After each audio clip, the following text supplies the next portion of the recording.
এই কেকটা বানিয়েছিলাম গত মাসের 26 তারিখে আর আজকে পোস্ট করছি ডেকোরেশন ভিডিওটা। আসসালামু আলাইকুম, হ্যালো এভরিওয়ান, সবাই কেমন আছেন? আশা করছি ভালো আছেন। আমরা আলহামদুলিল্লাহ ভালো আছি। আমার নতুন আরও একটি ভিডিওতে আপনাদের স্বাগত। এই কেকটা আমি ডেকোরেশন করেছিলাম গত জুন মাসের 26 তারিখে। তো এটা অর্ডারের ছিল না, এটা গিফটের ছিল, দাওয়াত ছিল, তো সেখানে কেকটা বানিয়ে নিয়ে গিয়েছিলাম। তো এখানে আমি হুইপ ক্রিম বিট করে নিচ্ছি। কেক বেজের ভিডিওটা আমি অলরেডি মনে হয় শেয়ার করে ফেলেছিলাম আরো কয়েকদিন আগে। তো একটা আপুর রিকোয়েস্টে আসলে এটা শেয়ার করা, মানে ক্রিম বিট করাটা। এটা একদমই সহজ, বাট আপুটা বারবার কমেন্ট করে বলেছিল যেন শেয়ার করি। তো এখানে আমি হুইপ ক্রিম নিয়েছি, এবার হুইপ আমার যতটুকু প্রয়োজন আমি নিয়েছি। তো ফার্স্টে বিটারের 1-এ রেখে আমি 30-40 সেকেন্ডের মতো বিট করে নিয়েছি।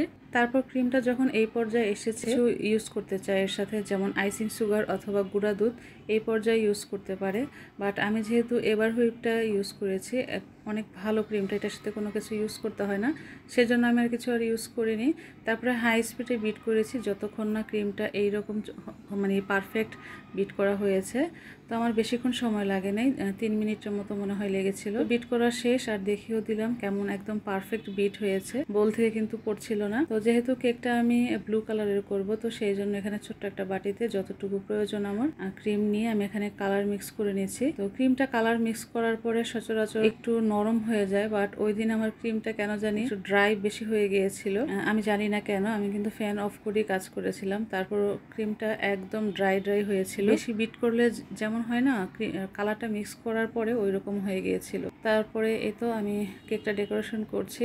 তো বোর্ডের মধ্যে অল্প কিছু ক্রিম লাগিয়ে নিয়েছি। ক্রিম লাগানোর পরে আমি কেকটা টাম্পকুট করে নিয়েছি। আমি বোধহয় অফ ক্যামেরায় করেছিলাম, ক্যামেরা অন করতে হয়তো ভুলে গিয়েছিলাম। তো ক্রামকুট করার পরে আমি এটা ফ্রিজে রেখেছিলাম, 1 ঘন্টার জন্য রেখেছিলাম। তো রেখে তারপরে এটা এখন কেটে নিয়েছি। কেকটা যেহেতু রেক্ট্যাঙ্গেল শেপের হবে, তো সেই জন্য আমি আমার প্রয়োজন মতো সাইজ করে কেটে নিচ্ছি। তো তারপরে যেই পাশে কাটা অংশটা লাগাবো ওই পাশে কিছুটা ক্রিম লাগিয়ে নিলাম। তো তারপরে এই তো দেখছিলাম যে কাটাটা ঠিক হচ্ছে কিনা। তারপরেও মানে এত দেখার পরেও এক সাইড দিয়ে আর কি একটু বেশি হয়েছিল, এক সাইড দিয়ে একটু কম হয়েছিল কাটাটা, মানে সোজা হয়নি, একটু বাঁকা হয়েছে। তারপরে আমি এই তো ঠিকঠাক করে নিচ্ছি যে সোজা কেমন করে করা যাবে, মানে কেকটা যেন বাঁকা বোঝা না যায়। তো এই পাশ দিয়ে একটু সাইড দিয়ে কেটে নিলাম। তো কেকটা যেহেতু ব্লু কালারের হবে আর বার্থডে ছিল একটা ছেলে বাবুর, তো সেই জন্য ব্লু কালারই ইউজ করলাম। আমার আজকের ভিডিওটি যদি আপনাদের কাছে ভালো লাগে, please like, comment and share করবেন। যারা আমার এই ভিডিওটি আমার ফেসবুক পেজ থেকে দেখছেন, এখন আমার পেজটিকে ফলো করেননি, প্লিজ আমার পেজটিকে ফলো করে রাখবেন, লাইক, কমেন্ট অ্যান্ড শেয়ার করে পাশেই থাকবেন। আর যারা আমার এই ভিডিওটি আমার ইউটিউব চ্যানেল থেকে দেখছেন, প্লিজ আমার চ্যানেলটিকে সাবস্ক্রাইব করে রাখবেন, লাইক, কমেন্ট অ্যান্ড শেয়ার করে পাশেই থাকবেন।